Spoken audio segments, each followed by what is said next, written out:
actually before, when I was preparing to be interviewed for IAP2, I thought, well, I need to, if I'm going to be working in this environment, I need to do a bit of my own thinking about what futures are possible here, what planning needs to be done in my own mind, and how I might explore the potential for some scenario planning. And Terry, who's online, has known how we have done that with some budgets as well in this environment. Oops, sorry, I should go back one more. So when I spoke at the Glasgow conference, and some of you might have been there, what I did was I told a story, and this is typically the way I would be working with communities or with organisations to demonstrate the work of using future perfect thinking and using scenario planning. So I'm not going to tell the whole story because we'll be here all afternoon, but I'll just tell you some of the elements of what I did.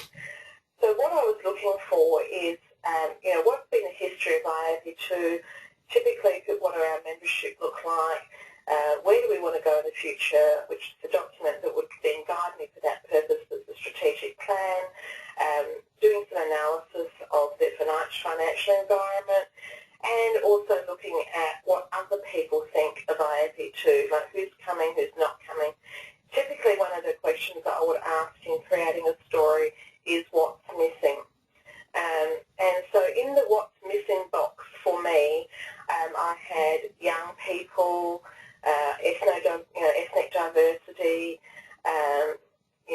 Europeans, Africans. There were significant groups of people that I thought were missing in the IAP2 story that were not being yet reflected in both projects and membership, although there's plenty of evidence that that's the direction people want to go to.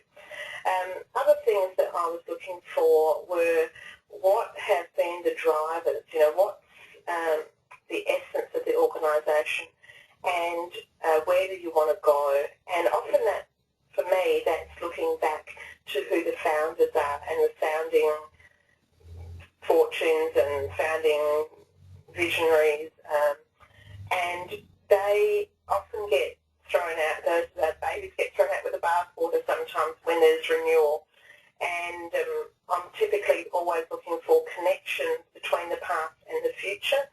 And so that's one of the things I tend to do, and we've begun to make that visible now by finding ways in which the past presidents, Jeff's not quite the past president in that first slide, but you've got Laverne and Scott Russell there who have been doing that work, and Carol Anderson, who's done an almighty job on Participation Quarterly over the years.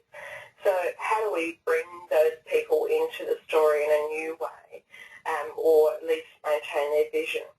So in the story that I told at the Glasgow conference, I set it in the future. So I set it 20 years' time, and it was a narrative. So it was, imagine you are at the 50th anniversary of, I think it might have been the 40th actually, anniversary of IAP2 International, and we're at a big event, and this is what we're celebrating. And I nearly always do a future perfect thinking story, which is in a sense a scenario plan, but it has elements in it, in a celebratory environment. When I did one of the last big ones I did was with a big volunteer organisation, and I set that when they were getting an international award. Another one I've done is when their founder had their 100th birthday. So you're always trying to do it I find that this is a really successful way of switching the participants onto the story, is doing it with what you're celebrating. So that's the environment to tell the story. You're setting that scene, and so that's part of that contextual work. You're also then drawing on all those facts and trends to tell the story. So I was saying, 25% of our membership is now under 30. We have 1,000 members joining every year from, and then listing the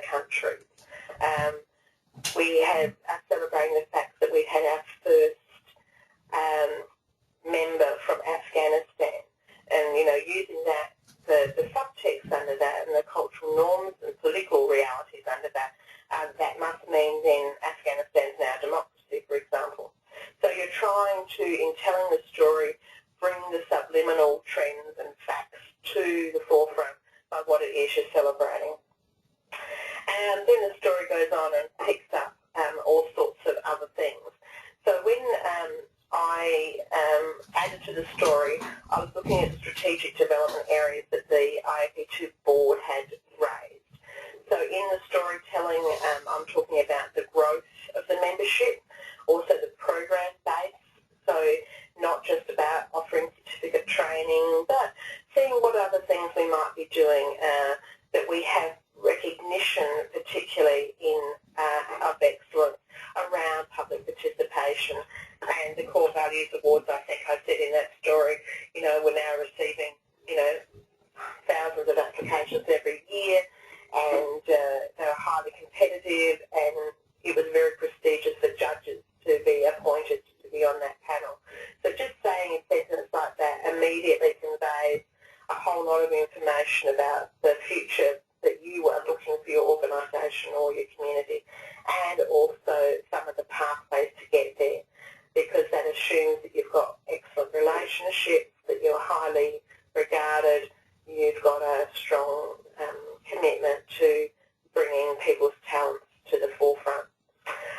Strengthening the core of the international operations, so the story said, how much the budget had grown, the diversity of staff, there were people working in all sorts of locations, the extended the reach of the association.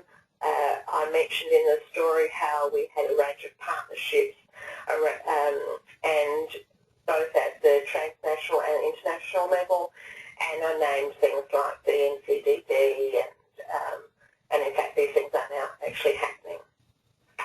Increasing the association's impact. So in the story I talked about how the United Nations IAP2 has UN consultative status, and it's being looked to by other organisations as the international best practice NP2.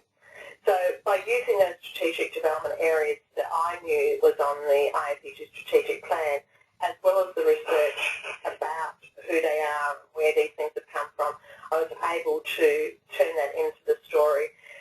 So other elements were the founding fathers and mothers were considered elders of the tribe, if you like, the IAP2 tribe, and various things have been named in their honour, institutes at universities